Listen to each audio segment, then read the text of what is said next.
April 5, 1945.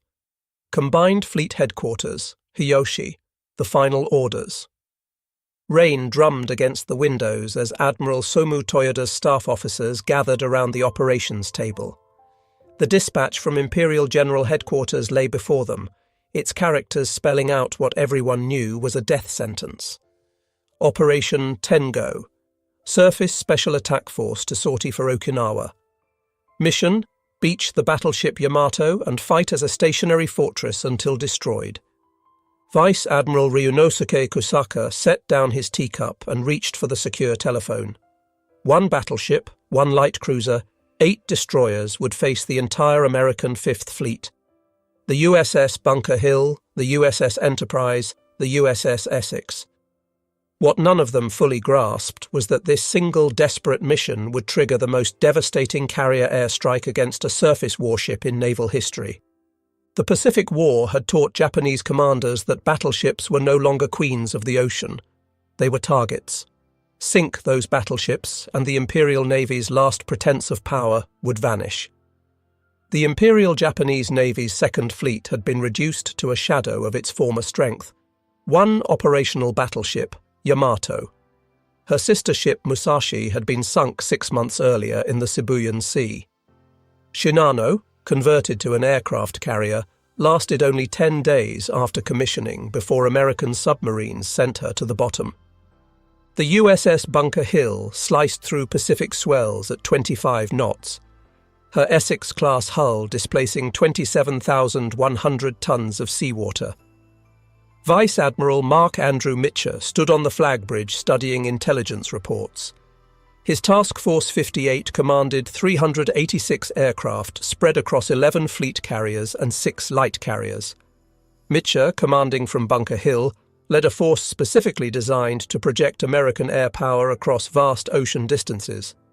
F-6F Hellcats for fighter cover, SB-2 Sea Helldivers for dive bombing, and mounted in the bomb bays of TBF Avengers, the weapon that would make history, the Mark 13 aerial torpedo.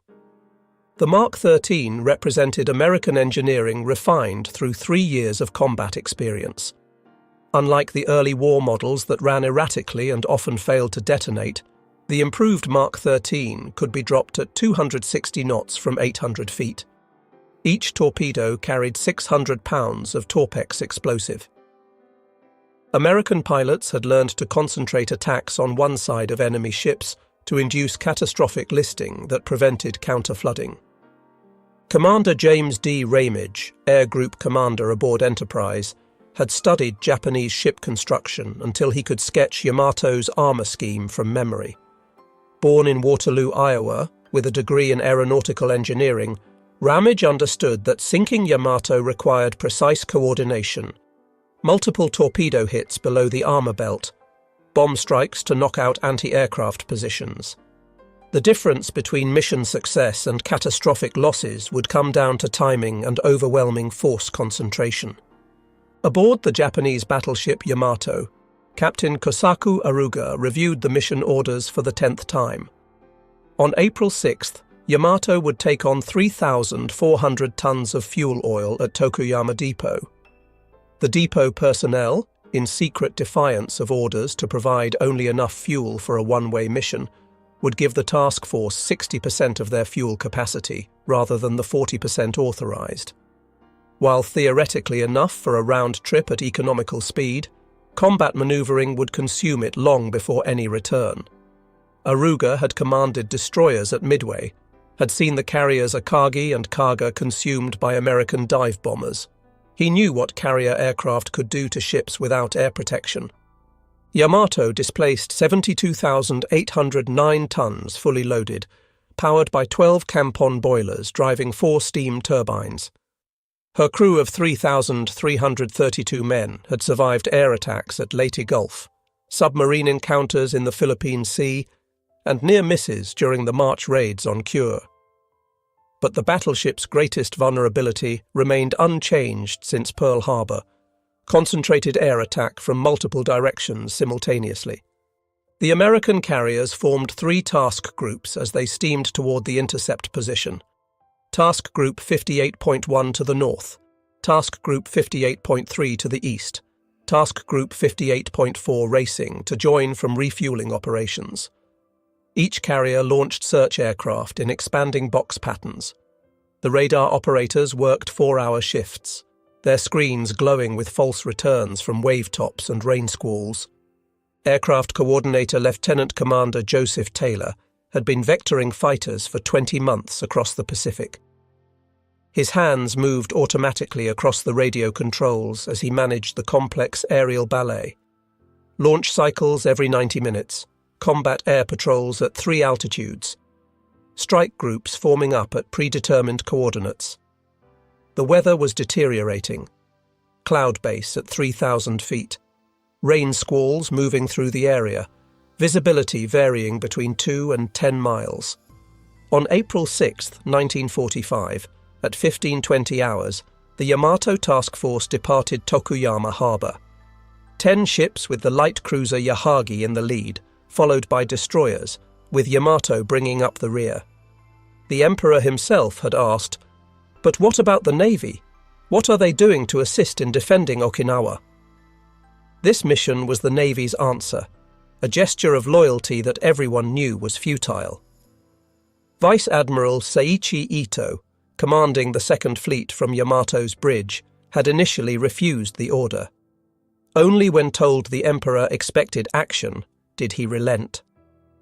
As the task force sorted through Bungo Strait, the narrow passage between Kyushu and Shikoku, 2 American submarines were already waiting. USS Threadfin, commanded by Commander John Joseph Foote, picked up the Japanese force on radar at approximately 17:45. 10 contacts in formation, speed 22 knots, course 240 degrees. Foote surfaced briefly to transmit his contact report in clear language, knowing the Japanese would intercept it, but prioritizing speed over security. USS Hackleback, positioned further south, took over surveillance as the Japanese force entered the East China Sea. Commander Frederick Edward Janney tracked them through the night, transmitting 4 detailed position reports despite aggressive screening by Japanese destroyers. At dawn on April 7th, the weather worsened. Cloud cover at 1,500 feet, visibility down to 5 miles in rain squalls. 6 Zero fighters from Kyushu arrived at 0600 to provide air cover as promised. They would remain until 1000, exactly 4 hours of minimal protection. The fighters orbited at 15,000 feet above the cloud layer, essentially useless against low-level torpedo attacks. Admiral Spruance, commanding 5th Fleet, had ordered his battleships to prepare for surface action. 6 modern battleships with radar-directed 16-inch guns against 1 Japanese battleship, already low on fuel. But Vice Admiral Mitscher had other plans. At 0800, without waiting for Spruance's approval, he ordered his carriers to launch strikes. At 0657 on April 7th, the destroyer Asashimo signaled engine trouble and began falling behind. Captain Hisao Kotaki, commanding Destroyer Division 21 aboard Asashimo, ordered emergency repairs, but the damage was beyond his crew's ability to fix at sea. The destroyer fell steadily astern as the task force continued toward Okinawa. Task Group 58.1 and 58.3 began launching at 1000. The strike package was massive: 132 fighters, 50 dive bombers, 98 torpedo planes. Aircraft from 11 carriers converging on a single target. Fighters would go in first to suppress anti-aircraft fire. Dive bombers would attack from multiple directions to split defensive fire. Torpedo bombers would coordinate their runs to ensure hits on the same side of the target. PBM Mariner flying boats maintained contact, circling just outside gun range, radioing continuous position updates. At 12:20, Yamato's lookouts spotted the first wave of American aircraft. Dark specks emerging from clouds, growing larger, multiplying. The anti-aircraft guns elevated, tracking targets, waiting for the order to fire. At 12:32, Yamato opened fire with her main battery. 9 18.1-inch guns firing Sanshiki anti-aircraft shells. 3,200-pound projectiles that exploded in the air, scattering thousands of incendiary fragments. The shells detonated at preset distances, easily avoided by pilots who simply altered altitude. The massive guns could only fire once per minute in the anti-aircraft role. American aircraft were making attack runs every few seconds. The first coordinated attack came at 12:35. Aircraft from USS Bennington and USS Hornet split into multiple groups. Through the rain and spray, Yamato looked impossibly huge, 863 feet long, her pagoda superstructure rising 150 feet above the water. Anti-aircraft fire erupted from every gun mount, tracers creating a lethal web of steel and fire. At 12:37, the first torpedo hit Yamato's port side near the aft secondary battery. The explosion sent a column of water 100 feet into the air. 2 minutes later, a second torpedo struck port amidships. Then a 1,000-pound bomb penetrated the deck near the aft 6.1-inch turret, starting fires that would burn until the ship sank. Damage control parties raced to flood compartments on the starboard side to correct the developing list, but the hits kept coming faster than they could respond. At 12:30, the destroyer Asashimo, still struggling with engine problems, was caught by aircraft from USS San Jacinto. Unable to maneuver effectively, she took multiple bomb and torpedo hits. She sank with all hands, 326 crew members including Captain Kotaki. No survivors were recovered. At 12:43, the destroyer Hamikaze took a direct bomb hit on her bridge, killing her captain and most of the bridge crew. Burning and out of control, she was finished off by torpedo bombers.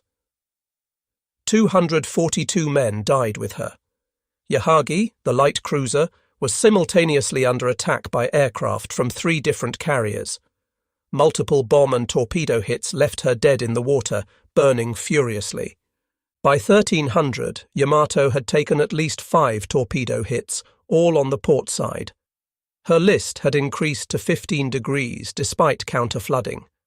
Speed had dropped to 18 knots. The second wave was already forming up. 100 aircraft from task groups 58.1 and 58.3. Fresh pilots with full ammunition loads against a wounded giant that could no longer maneuver effectively. The torpedo bombers coordinated their attacks with practiced precision. 3 divisions approaching from different bearings, all targeting the port side. At 13:42, 3 more torpedoes hit port side. Yamato's list increased to 20 degrees. Water was flooding through damaged hatches, entering spaces that should have been watertight. The assistant damage control officer reported to Captain Aruga that counter-flooding was no longer possible. All void spaces on the starboard side were already flooded. Vice Admiral Ito recognized the inevitable. At 13:50, he ordered the cancellation of Operation Tengo. Signal flags went up ordering the surviving destroyers to rescue survivors. But Yamato's radio rooms were destroyed. Communication with the rest of the fleet was only possible by visual signals through the smoke and spray. At 14:02, Captain Aruga gave the order to abandon ship. But the list was already approaching 30 degrees, making movement on deck nearly impossible. Men slid down the tilting deck into the water. Others were trapped below as hatches jammed or passages flooded. The Emperor's portrait was removed from the bridge and handed to a junior officer with orders to survive. Executive Officer Captain Jiro Nomura tried to convince Aruga to leave the bridge. The captain refused, ordering Nomura to save himself. Aruga lashed himself to the compass binnacle with rope, determined to go down with his ship. Vice Admiral Ito retired to his cabin, refusing all entreaties to abandon ship. At 14:07, another torpedo hit starboard side, the only hit on that side during the entire battle. The impact was barely noticed as Yamato's list had already passed 35 degrees. Men were jumping from the high side, falling 60 feet or more to the water. The massive 18.1-inch gun turrets, each weighing 2,774 tons, began to break free from their mountings. At 14:14, Yamato's list reached 90 degrees. She was completely on her side, her massive hull still moving forward at several knots. Inside, hundreds of men were trapped in compartments that had become death traps. At 14:17, the forward magazines detonated. The explosion was visible 160 kilometers away in Kyushu. A mushroom cloud rose 20,000 feet into the air, punching through the overcast. The blast wave knocked American aircraft out of control, caused minor damage to some flying too close. When the smoke cleared, Yamato was gone. Only debris and oil marked where the world's largest battleship had been moments before. Of Yamato's crew of 3,332 men, only 276 survived. Vice Admiral Ito, Captain Aruga, and most of the senior officers went down with the ship. The destroyer Yukikaze and Fuyutsuki rescued survivors despite continuing air attacks, their crews throwing everything that would float overboard for men in the water. The destroyer Kasumi, heavily damaged with her bow blown off, was scuttled by Fuyutsuki's torpedoes. Isokaze, burning and dead in the water, was also scuttled. The light cruiser Yahagi sank at 14:05 after fighting magnificently against overwhelming odds. The final tally was devastating. 6 of 10 ships sunk. Approximately 4,137 Japanese sailors dead. The American losses: 10 aircraft, 12 aircrew. Carrier aviation had achieved in 2 hours what would have taken battleships a day-long engagement to accomplish, if they could have accomplished it at all. Task Force 58's success represented the maturation of carrier warfare doctrine, the coordination of strikes from multiple carriers, the concentration of attacks to overwhelm defences, the tactical precision of targeting one side of the ship, all demonstrated American naval aviation at its zenith. 3.5 years after Pearl Harbor, the prophecy of air power advocates had been fulfilled in the most dramatic fashion possible. The psychological impact on the Imperial Navy was shattering. Yamato had been more than a ship. She was a symbol of Japan itself. The name Yamato was the ancient poetic name for Japan. Her loss represented not just military defeat, but spiritual collapse. Admiral Toyoda would later write that Operation Tengo's failure marked the effective end of the Imperial Navy as a fighting force. Intelligence capabilities had provided crucial advantage throughout. American code breakers had been reading Japanese naval communications, knowing about the sortie before some Japanese ship captains received their orders. Submarines were pre-positioned, search patterns optimized, the element of surprise completely absent. Training standards reflected the industrial gap between the two nations. American pilots arriving in the Pacific in 1945 averaged 300 hours of flight training versus 100 hours for Japanese pilots. American squadrons rotated home after combat tours to train replacements. Japanese squadrons remained in combat until destroyed. The battle influenced post-war naval construction worldwide. Every major navy studied the engagement, recognizing that battleships were obsolete, anti-aircraft defenses needed fundamental improvement, and radar and communications were as important as guns and armor. Admiral Mitcher's after-action report emphasized coordination as the key to success. 11 carriers launching strikes required precise timing to prevent mutual interference. The lessons learned would be applied in Korea 5 years later. Individual stories illuminated the tragedy. Ensign Mitsuru Yoshida, one of Yamato's few surviving bridge officers, would later write about watching American pilots press home attacks through murderous anti-aircraft fire. Their courage equaled that of any samurai. Captain Tameichi Hara of the destroyer Yahagi survived her sinking and would later write eloquently about the battle's futility. The strategic implications extended beyond the immediate tactical victory. Operation Tengo's failure meant Okinawa's defenders would receive no naval support. American casualties at Okinawa, over 50,000, might have been even higher if Yamato had succeeded in reaching the invasion beaches. Planning for the invasion of Japan was influenced by Yamato's destruction. If the Japanese would sacrifice their last battleship in a suicide mission, what would they do to defend the home islands? The atomic bomb, used 4 months later, was partially justified by the perceived willingness of Japan to accept unlimited casualties. The wreck of Yamato was discovered in 1985, broken into 2 main sections in 340 meters of water. The bow section landed upright, the chrysanthemum crest still visible. The stern section was devastated by the magazine explosion. Modern analysis suggests Yamato took 11 to 13 torpedo hits and 6 to 8 bomb hits. The critical damage was the progressive flooding caused by multiple torpedo hits on the port side. Veterans' reunions brought together former enemies.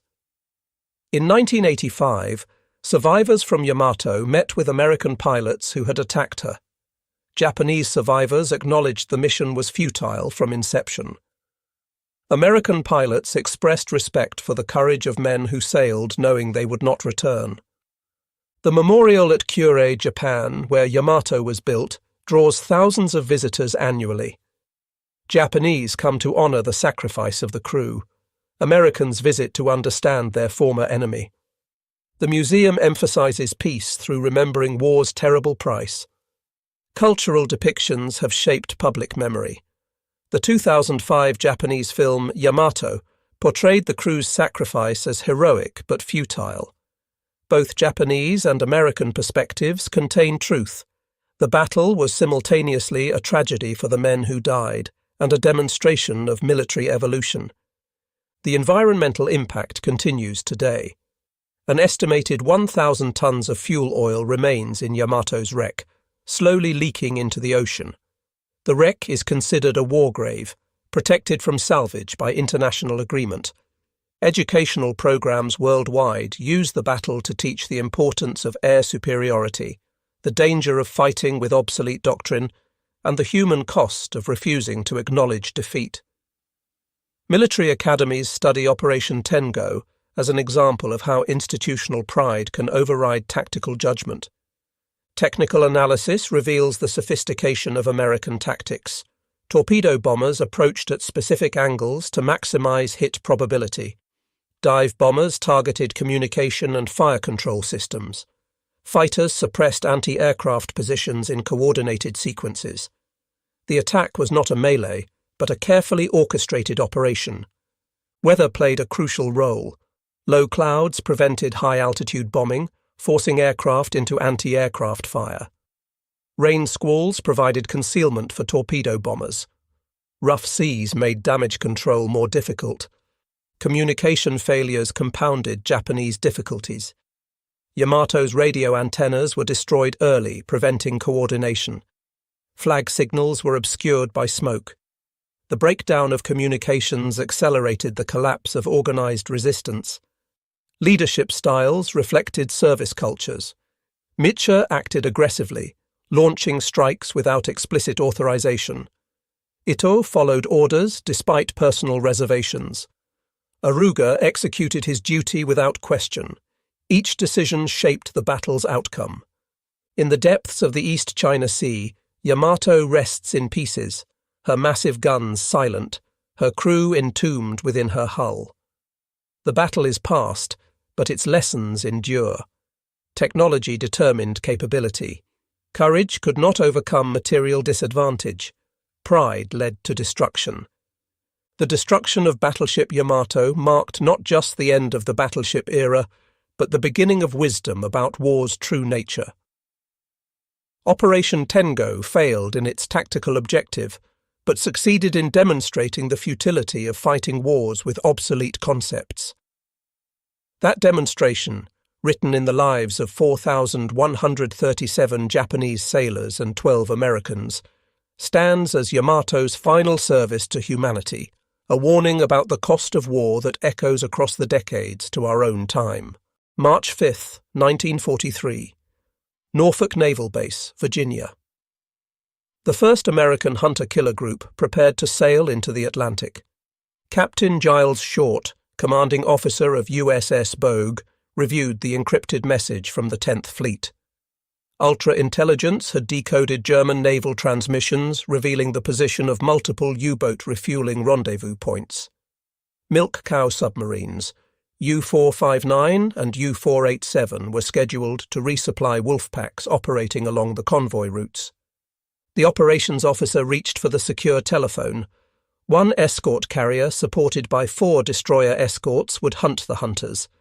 USS Bogue, USS Belknap, USS George E. Badger, USS Osmond Ingram, and USS Clemson. What none of them knew was that this single deployment would trigger the most catastrophic reversal in submarine warfare history. Within 8 months, American hunter-killer groups would destroy the myth of U-boat invincibility and force Admiral Karl Dönitz to withdraw his entire submarine fleet from the Atlantic. The Battle of the Atlantic had taught both sides that submarine warfare was not just about sinking ships, it was about tonnage calculations. Sink more tonnage than the enemy could build, and victory would follow. Lose submarines faster than they could be replaced, and defeat was inevitable. The German Kriegsmarine's U-boat arm had established dominance across the Atlantic shipping lanes. In March 1943, wolf packs sank over 80 ships, totaling nearly 500,000 tons. In April, losses would surge to more than 600,000 tons, the peak of the U-boat offensive. The arithmetic seemed to favour Germany. 20 new U-boats entered service each month, while losses averaged fewer than 10. Admiral Karl Dönitz, Befehlshaber der Unterseeboote, commanded over 400 submarines from his headquarters in France. His wolf-pack tactics had nearly severed the lifeline between America and Britain. Convoys SC-121 and HX-229 had been savaged. Winston Churchill would later write that the U-boat peril was the only thing that truly frightened him during the entire war. The USS Bogue displaced 9,800 tons and carried a complement of 890 men. Her flight deck stretched 495 feet, launching 12 F-4F Wildcat fighters and 9 TBF Avenger torpedo bombers. But the carrier's greatest weapons were technologies the Germans didn't yet understand. Centimetre wavelength radar invisible to German detection equipment, high-frequency direction-finding gear that could triangulate U-boat radio transmissions with devastating accuracy, and carried in the bomb bays of her Avengers, a secret weapon designated Mark 24 mine to disguise its true nature, the Fido-acoustic homing torpedo. The hunter-killer concept represented a fundamental shift in anti-submarine warfare. Traditional convoy escorts could only react to attacks, forced to choose between pursuing submarines and protecting merchant ships. Hunter-killer groups had no such constraints. Their sole mission was to find and destroy U-boats wherever they operated. Lieutenant Commander Howard Avery would later command Composite Squadron 9 aboard Bogue. A veteran of Atlantic convoy operations, Avery understood that U-boats were most vulnerable during 3 critical periods: surfacing to charge batteries, meeting supply submarines for fuel and torpedoes, and transmitting radio reports to Dönitz's headquarters. German submarine doctrine required frequent radio communication, position reports every 24 hours, contact reports immediately upon sighting convoys, weather observations twice daily, damage assessments after attacks. Each transmission was a potential death sentence, revealing the submarine's location to Allied direction-finding stations. Aboard U-569, Kapitänleutnant Hans Johansson reviewed his patrol orders. 7 weeks at sea had depleted fuel reserves to critical levels. Radio instructions directed him to rendezvous with Milk Cow U-459 at coordinates 50 degrees 40 minutes north, 35 degrees 21 minutes west. Johansson had commanded the submarine since early 1943, taking over from Hans-Peter Hinch, who had led the boat through her earlier patrols. U-569 was a Type 66 submarine, the workhorse of the German fleet. Displacing 769 tons surfaced and 871 tons submerged, she carried 14 torpedoes and a crew of 44 men. Her 4 bow tubes and single stern tube had accounted for 1 merchant ship and damaged another during her career, a modest tally that reflected the increasingly dangerous Atlantic environment. But the submarine's greatest vulnerability remained unchanged since the Great War. Diesel engines required air for combustion. Electric batteries needed hours of surface charging. A Type 7C could remain submerged for 18 hours at economical speed, but high-speed evasion drained batteries in less than an hour. The American hunter-killer groups exploited these weaknesses with scientific precision. Search patterns calculated to maximize radar coverage. Aircraft patrol schedules timed to catch surfaced submarines. Attack protocols designed to maintain continuous pressure until batteries were exhausted. At 14:20 hours on May 22, 1943, Avenger pilot Lieutenant William Chamberlain detected a surfaced submarine on radar. Range 18 miles, bearing 090 degrees relative. He pushed the control stick forward and began his attack run. U-569 was running on the surface at 15 knots, her diesels charging depleted batteries after a night of evasion. The bridge watch spotted the approaching aircraft at 8 miles. Alarm bells rang throughout the boat as Johansen ordered an emergency dive. Crash dive procedures for a Type 6C required 35 seconds from alarm to periscope depth.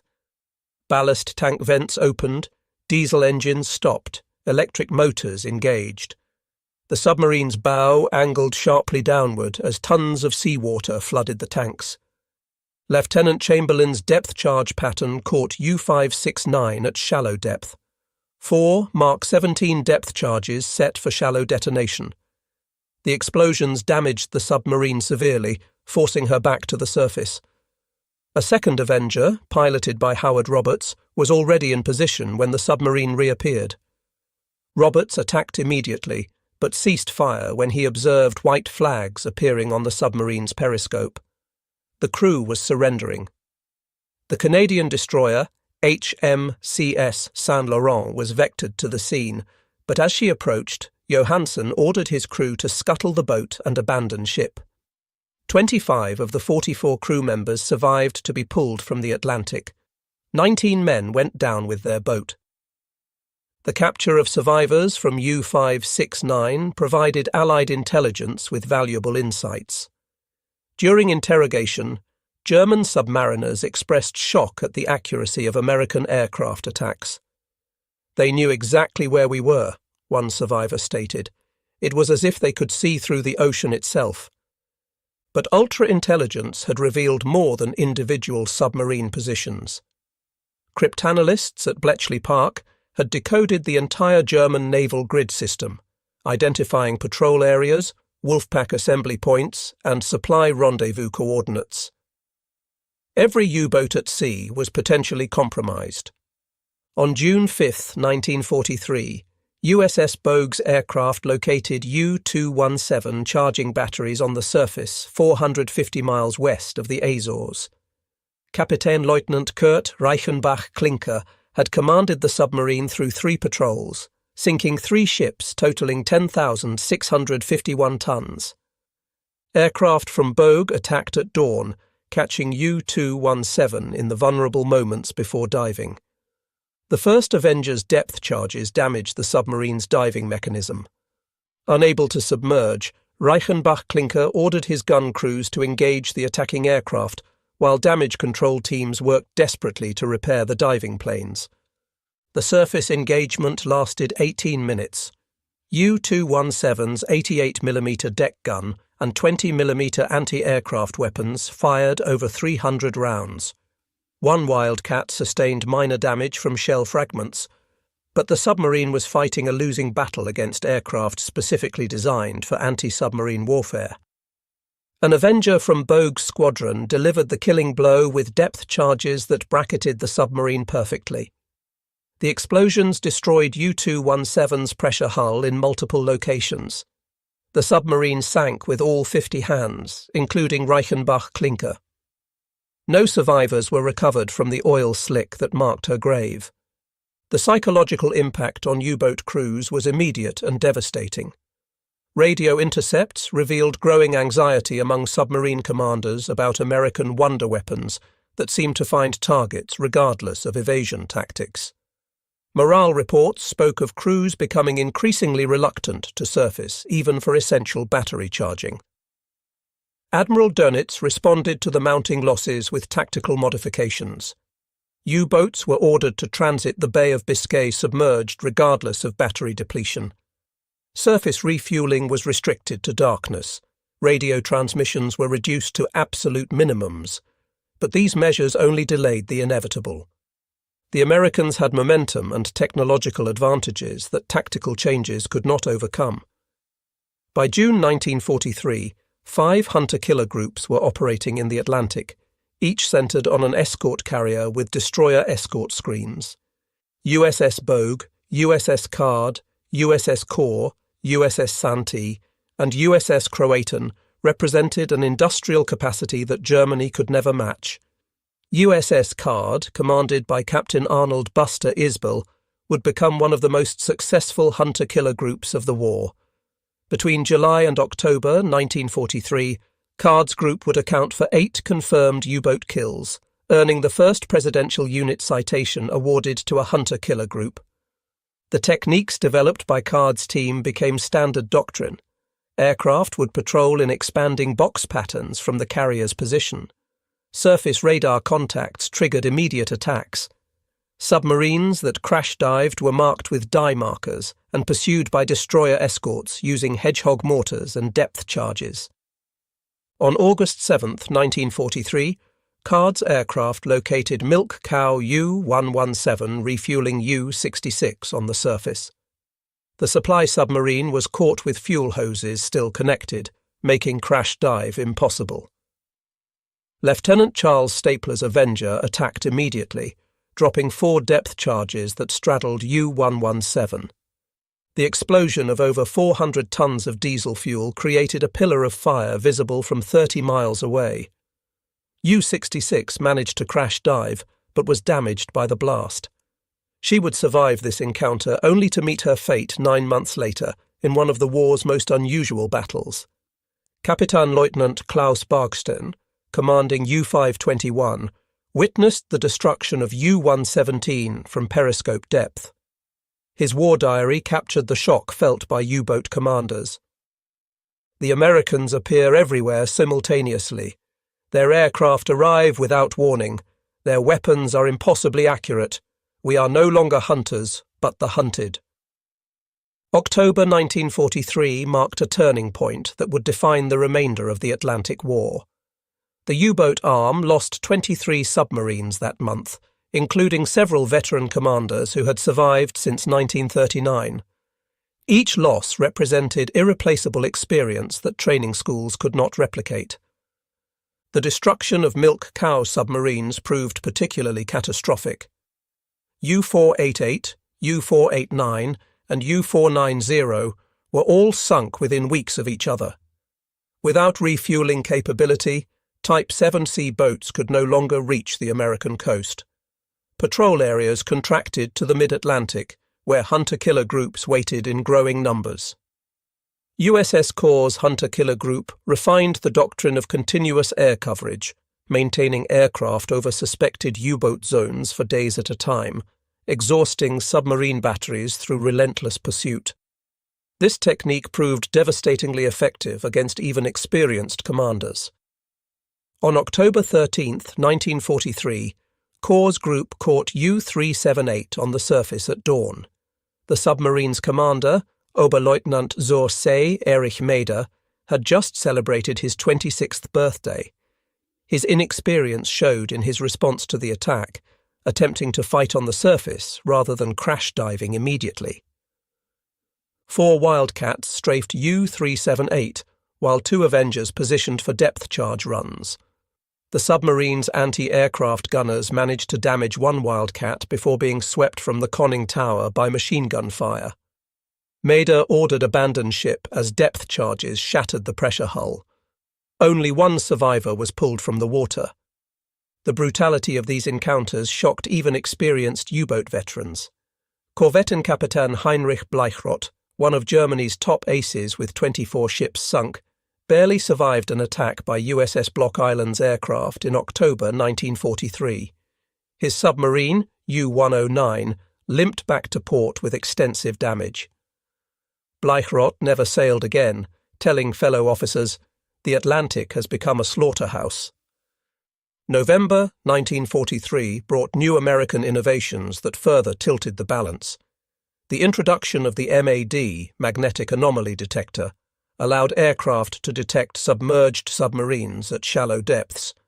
Sonobuoys dropped in patterns could track submarine movements for hours. The technological gap was becoming insurmountable. Kapitänleutnant Rolf Heinrich Hoppmann commanded U-405 through 7 successful war patrols. His experience and tactical skill had kept his crew alive through encounters that had destroyed lesser boats. He had developed techniques for evading aircraft, using cloud cover and rain squalls to mask his submarine's position. On October 31, 1943, U-405 was operating with Wolfpack Siegfried when USS Card's hunter-killer group arrived in the patrol area. The destroyer USS Bory gained radar contact at 2100 hours, range 6,500 yards. What followed would become legendary in naval history.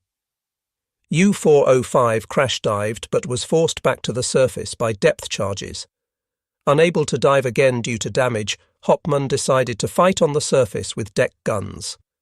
In the darkness and heavy seas, the two vessels collided, Bory's bow riding up onto U-405's foredeck.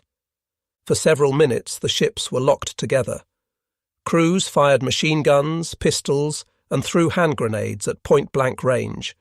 American sailors hurled coffee mugs, shell casings, and in one case a sheath knife at German gunners.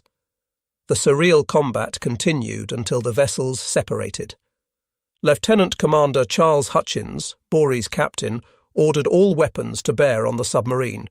Over 4,000 rounds of ammunition were expended as U-405 attempted to escape. The submarine's conning tower was riddled with holes, her deck gun destroyed, and her hull punctured below the waterline. Hoppmann ordered abandon ship as U-405 settled by the stern. Only 8 of the 49 crew members survived the freezing Atlantic. Hoppmann was not among them. Bory herself was mortally damaged in the encounter and would be scuttled the next day. The engagement demonstrated that even the most experienced U-boat commanders could no longer survive against determined hunter-killer attacks. The technological revolution enabling hunter-killer success extended beyond radar and homing torpedoes. Operations research scientists had developed optimal search patterns using probability theory. Acoustic analysis could distinguish individual submarine propeller signatures. Statistical models predicted U-boat behavior based on thousands of observations. High-frequency direction finding proved particularly devastating. German submarine doctrine required regular radio reports to coordinate Wolfpack attacks. Each transmission lasted only seconds, but that was sufficient for Allied stations to triangulate positions within a 2-mile radius. U-boat commanders faced an impossible choice: maintain radio silence and lose tactical coordination, or transmit and reveal their position. The Germans believed their Enigma encryption system remained secure. They didn't know that captured codebooks from U-559 in October 1942 had allowed British cryptanalysts to break the 4-rotor M4 cipher. Every operational order from Dönitz to his submarines was being read by Allied intelligence within hours of transmission. December 1943 saw the destruction of several veteran U-boats that had survived since the war's early days. U-172, commanded by Kapitänleutnant Hermann Hoffmann, had sunk 26 ships totaling 151,000 tons. Her crew was considered elite, having developed innovative tactics for penetrating escort screens. On December 13th, USS Bogue's hunter-killer group intercepted U-172 in the mid-Atlantic. The submarine had just transmitted a weather report, her position betrayed by direction-finding stations in Bermuda and the Azores. The first attack came from Lieutenant Junior Grade William Fowler's Avenger, dropping a Fido homing torpedo that U-172's acoustic operator detected in time to evade. But evasion required high-speed maneuvering that drained batteries rapidly. Within 2 hours, 3 more aircraft had arrived to maintain contact. For the next 14 hours, U-172 played a desperate game of survival, surfacing briefly to ventilate the boat, then crash diving when radar detected approaching aircraft. At 0800 hours on December 14th, batteries exhausted and compressed air reserves depleted, Hoffmann had no choice but to surface and remain surfaced. U-172's anti-aircraft guns engaged the circling aircraft, while damage control teams attempted futile repairs. The surface battle lasted 43 minutes. Destroyer escorts USS George E. Badger, USS Clemson, USS DuPont, and USS Osmond Ingram converged on the submarine's position, firing over 400 rounds from their main batteries. U-172's hull was penetrated in 17 locations before she finally sank. 46 of her 57 crew members were lost. 13 survivors were pulled from the water. During interrogation, they revealed the depth of despair among U-boat crews. The ocean has become a trap. We cannot hide, we cannot run, we cannot fight effectively. Every patrol is expected to be our last.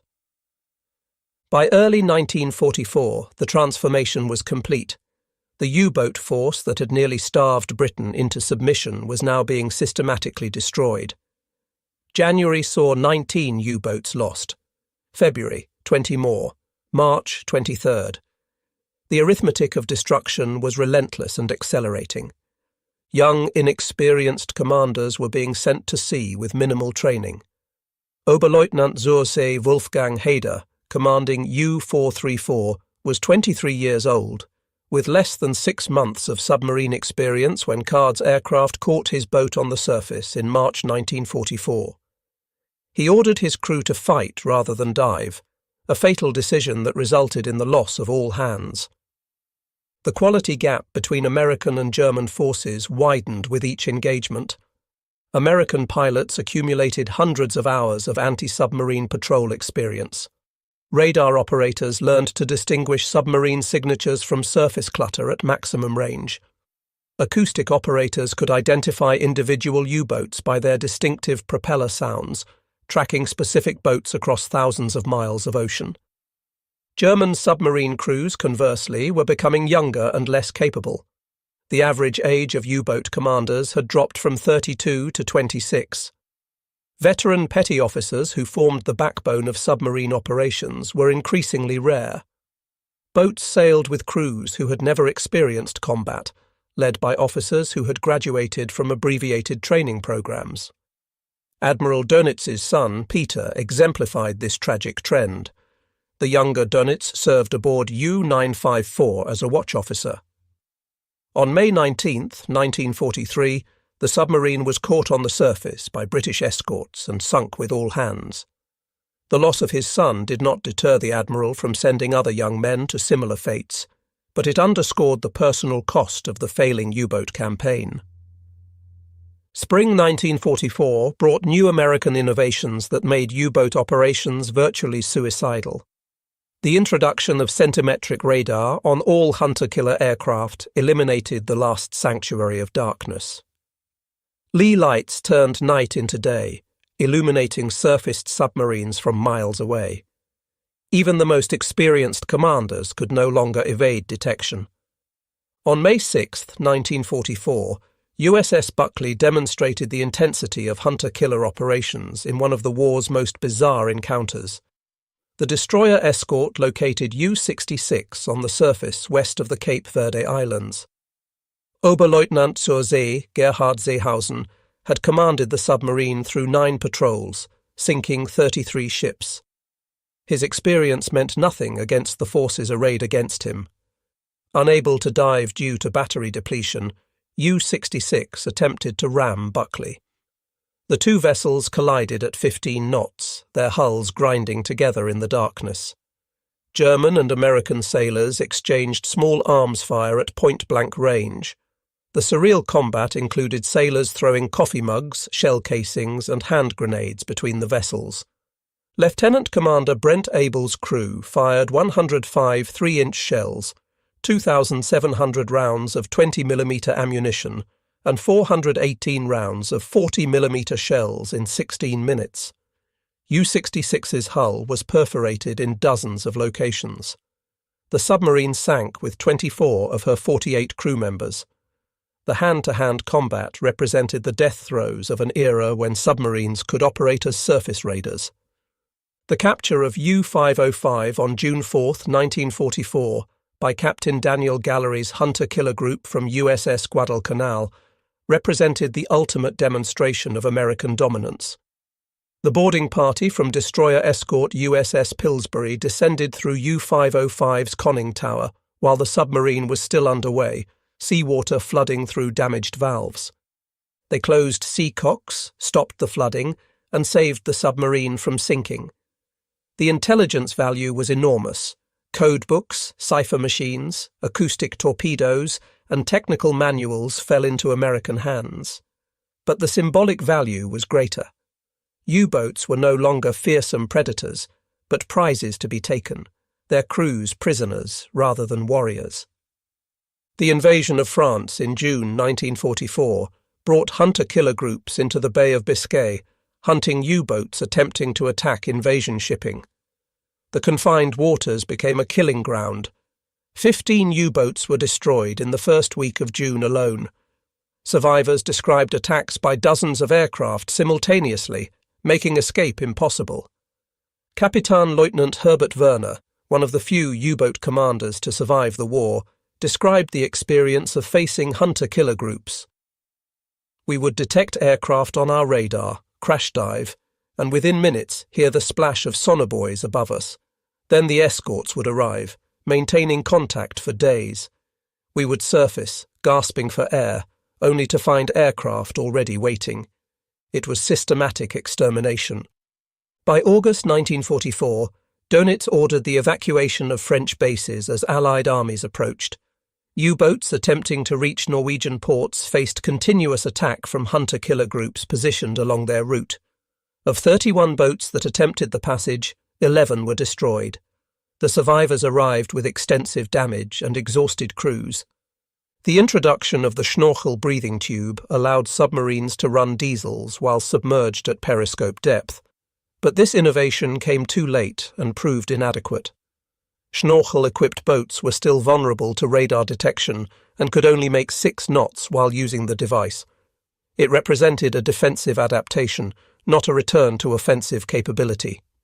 September 1944 saw the deployment of the most advanced hunter-killer technologies yet. The Mark 24 Fido torpedo had been improved with greater range and sensitivity. New Hedgehog mortars could saturate an area with contact-fused projectiles. Radar could detect periscope-sized objects at 5 miles. The technological mismatch had become absolute. Fregattenkapitän Günther Kuhnke, commanding U-10, witnessed the destruction of 3 other submarines in his wolf pack during a single night in October 1944. His war diary recorded, "The enemy possesses capabilities we cannot counter. They strike without warning, with perfect accuracy. We are not fighting men anymore, but machines that never tire, never miss, never show mercy." The final months of 1944 saw U-boat losses reach unsustainable levels. November, 24 boats lost. December, 27 boats lost. New construction could not keep pace with destruction. Training facilities were bombed. Fuel supplies dwindled. The U-boat force was dying, and everyone knew it. Yet Dönitz continued to send boats to sea, driven by Hitler's demands and his own refusal to accept defeat. Young men who should have been in school were given command of submarines after hasty training. Entire crews sailed on their first and last patrol simultaneously. The hunter-killer groups had transformed the Atlantic from a battlefield into an execution ground. The story of U-396 exemplified this final phase. Her commander, Oberleutnant zur See Ernst Günther Unterhorst, was 22 years old. His entire crew averaged age 20. They sailed from Norway in November 1944 and were detected by USS Corps' hunter-killer group within 3 days. The pursuit lasted 18 hours. When U-396 finally surfaced, her batteries dead and air exhausted, she was immediately destroyed by waiting aircraft. There were no survivors. Winter 1944–45 brought the Schnorchel-equipped Type 21 submarines into service. These boats could sustain 16 knots submerged and possessed advanced sensors. But only 2 became operational before war's end. The hunter-killer groups had won the race against German technical innovation through sheer weight of numbers and systematic destruction of the existing U-boat force. The statistics told the complete story. In 1942, U-boats sank 1,160 Allied ships totaling 6.2 million tons. In 1944, they sank 132 ships totaling 773,000 tons. The hunter-killer groups had reduced German submarine effectiveness by 90%. At peak production, American shipyards launched over 140 Liberty ships per month, nearly 3 every 2 days, each carrying 10,000 tons of cargo. The tonnage war's arithmetic had become impossible for Germany. By March 1945, the U-boat force existed largely on paper. Of 463 boats nominally available, fewer than 60 were operational. Most remained in port, lacking fuel, torpedoes, or trained crews. Those that sailed faced certain destruction from hunter-killer groups that had perfected their craft through 2 years of continuous operations. The final humiliation came in April 1945, when U-546 attacked USS Frederick C. Davis, part of USS Bogue's screen. The destroyer escort sank, but within hours, U-546 was hunted down and destroyed by the remaining escorts. It was the last U-boat killed by Bogue's hunter-killer group, bringing her total to 13 submarines destroyed. Admiral Donitz's final war diary entry regarding submarine operations contained a bitter admission. The enemy's superiority at sea, particularly in the field of science and technology, has torn from our hands the most effective weapon we possessed. The submarine war has ended in defeat. The transformation had taken less than 2 years. In March 1943, U-boats had nearly severed the Atlantic lifeline, sinking ships faster than Allies could build them. By March 1945, the U-boat force was effectively extinct, its remnants cowering in ports or being methodically destroyed at sea. The hunter-killer groups had achieved this reversal through systematic application of superior technology, intelligence, and industrial capacity. They had transformed submarine hunting from an art requiring intuition and luck into a science demanding precision and persistence. Every aspect of anti-submarine warfare had been optimized through operational research and practical refinement. USS Bogue ended the war as the most successful hunter-killer group, with 13 confirmed U-boat kills. USS Card claimed 11. USS Core destroyed 6. These escort carriers and their screens had sunk more submarines than traditional fleet units could have imagined possible. But their greatest achievement was not in numbers, but in methodology. They had demonstrated that modern warfare would belong to nations capable of integrating intelligence, technology, and industrial production into unified combat systems. Individual skill and courage, while still important, could not overcome systematic disadvantage. The romantic era of submarine warfare, where a skilled commander could overcome material odds through cunning and determination, had ended forever. The shock experienced by German U-boat captains was not merely tactical, but existential.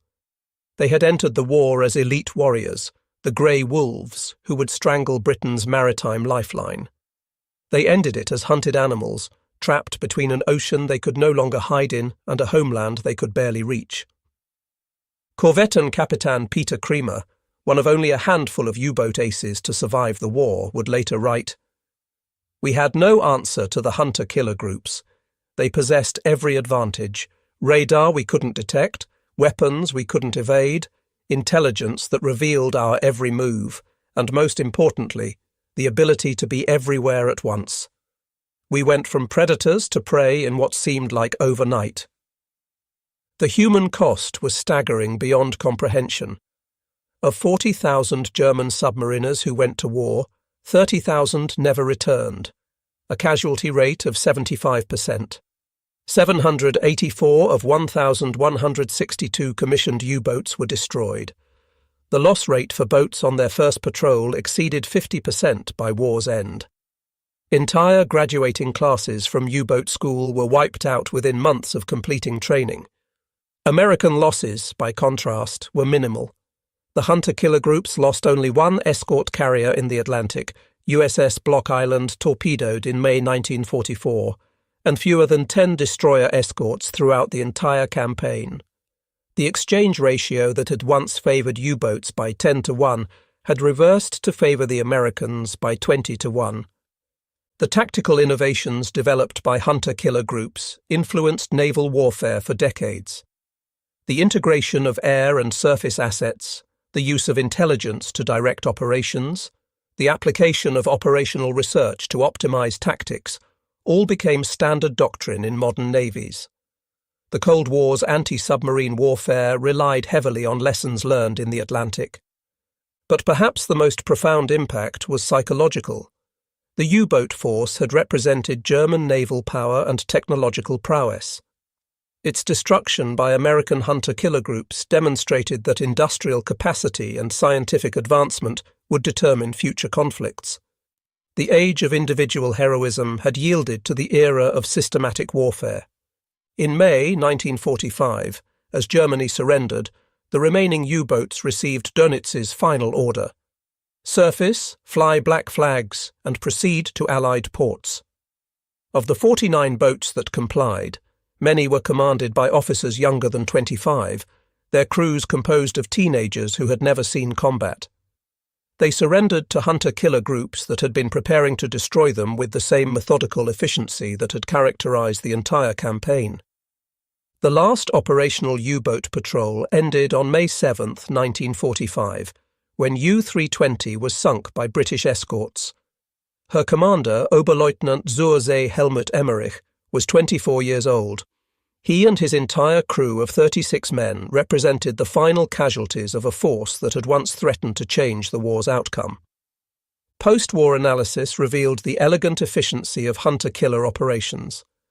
Search patterns had been optimized using probability theory. Weapon delivery was calculated to maximize kill probability while minimizing ammunition expenditure. Communication intercepts were correlated with operational patterns to predict U-boat behavior. Every element had been refined through rigorous analysis and practical application. The greatest shock for German U-boat captains was not the loss of tactical superiority, but the speed and completeness of its occurrence. In March 1943, wolfpacks had nearly severed Atlantic supply lines. By November 1943, U-boats were being hunted to extinction, their bases under constant surveillance, their communications compromised, their every movement predicted and countered. This reversal occurred not through any single technological breakthrough, but through the systematic integration of multiple advantages: radar that could detect submarines day or night, aircraft that could patrol for hours hundreds of miles from base, weapons that could find targets regardless of evasion attempts, intelligence that revealed enemy intentions before they were executed, industrial capacity that could replace losses faster than the enemy could inflict them. The hunter-killer groups had written the first chapter of modern naval warfare, where victory was determined not by individual courage or skill, but by systematic superiority across multiple domains. They had transformed the Atlantic from a vast hiding place into a transparent battlefield, where every movement was observed, every transmission intercepted, and every mistake punished with destruction. Admiral Dönitz would spend 10 years in Spandau prison as a war criminal, contemplating the destruction of the force he had built and led. His post-war memoirs contained a telling passage. "I had believed that courage and determination could overcome material disadvantage. The American hunter-killer groups taught me that in modern war, technology and industrial capacity are decisive. We were not defeated by better sailors, but by better systems. The legacy of the hunter-killer groups extends beyond their wartime achievements. They demonstrated that future naval warfare would be determined by the integration of air and surface forces, the fusion of intelligence with operations, and the application of scientific methodology to tactical problems. The nuclear submarines of the Cold War, equipped with sophisticated sensors and weapons, were direct descendants of the concepts proven by escort carriers and destroyer escorts in the Atlantic. In the cold depths of the Atlantic Ocean, over 500 German submarines rest on the ocean floor, their steel hulls slowly dissolving into the abyss.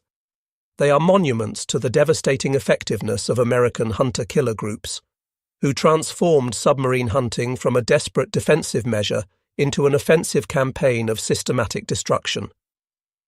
The young men who commanded these doomed vessels had entered service believing they were joining an elite force that would determine the war's outcome. They discovered instead that they were facing an enemy who had transformed warfare itself, replacing the art of combat with the science of destruction. Their shock at this transformation echoed through the ranks of the U-boat force and ultimately through naval history itself. The German U-boat force had entered 1943 as masters of the Atlantic, their wolf packs savaging convoys with near impunity. They ended it as hunted fugitives, their bases bombed, their supply lines severed, their experienced crews dead, and their remaining boats cowering in ports or fleeing from relentless pursuit. The shock of this reversal would resonate through naval history as the moment when technology, intelligence, and industrial capacity forever changed the nature of warfare at sea. The American hunter-killer groups of 1943 to 45 had shocked German U-boat captains not through superior seamanship or courage, qualities both sides possessed in abundance, but through the systematic application of overwhelming technological and industrial superiority that transformed the ocean from a sanctuary into a killing field where precision, not valor, determined survival. The final statistics were irrefutable. The hunter-killer groups and their allied counterparts had sunk 784 German U-boats. They had killed 30,000 German submariners while losing fewer than 5,000 of their own men. They had reduced the U-boat threat from near victory to complete defeat in less than 2 years. It was not merely a military victory, but a demonstration that the nature of warfare itself had fundamentally changed. The era of the lone wolf submarine, operating independently through stealth and cunning, had ended. The future belonged to integrated naval forces employing sophisticated sensors, weapons, and intelligence in coordinated operations. The hunter-killer groups had not just won the Battle of the Atlantic, they had revolutionized naval warfare and shocked their enemies with the completeness of their transformation from hunted to hunter.